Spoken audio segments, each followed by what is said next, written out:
Suite à la loi de santé proposée par Marisol Touraine, les médecins se sont mis en grève.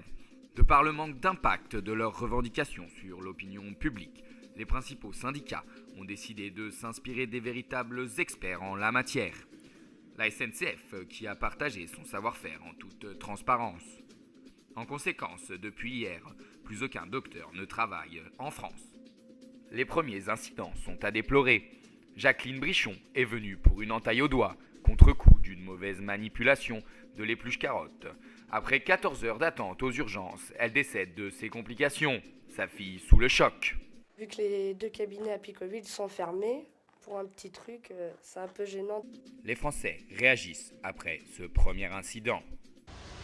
Ouais, je suis désolé. Oui, 84 ans, voilà, pas très âgé, mais voilà. On fait avec parce qu'on n'a pas le choix. Vraiment, c'est la merde.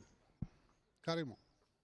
Les incidents se poursuivent, comme en témoignent les petits-enfants charpentiers, suite au décès de leurs grands-parents. Est-ce que vous avez été pénalisé par les grèves? Oui, et ça m'a demandé de m'organiser autrement, mais voilà. Vous prenez ça bien? Oui, oui. De toute façon, je peux pas faire autrement. Vous avez été pénalisé par les grèves? Oui, tout à fait, hier, par exemple. Vous prenez ça bien aussi? Bah ça va, ça va parce qu'on discute mais et on est habitué. Ceci illustre l'anxiété due aux victimes de la première journée. 75 selon la police, 160 selon les syndicats.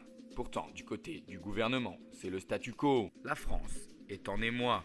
Un ras-le-bol, oui, effectivement. Je pense qu'il y a de moins en moins de personnes qui vont les soutenir au bout d'un moment parce que ça met tout le monde dans le pétrin, quoi. On en a marre, quoi. Il faut qu'ils arrêtent, quoi. On a beaucoup souffert. Hein. Très embêtant, très embêtant, sérieusement. C'est vrai, ils ont raison de revendiquer leurs droits, mais moi je trouve ça affreux. Pourquoi? Parce que c'est la galère, quoi. Après une semaine de grève et 16 840 morts, le gouvernement est dans l'impasse.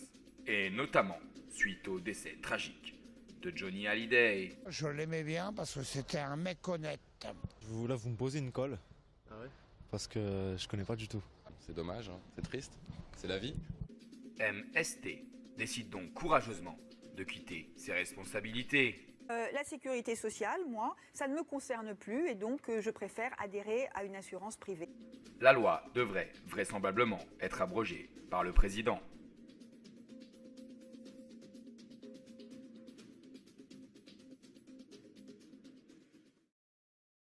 Vraiment, c'est la merde. Carrément.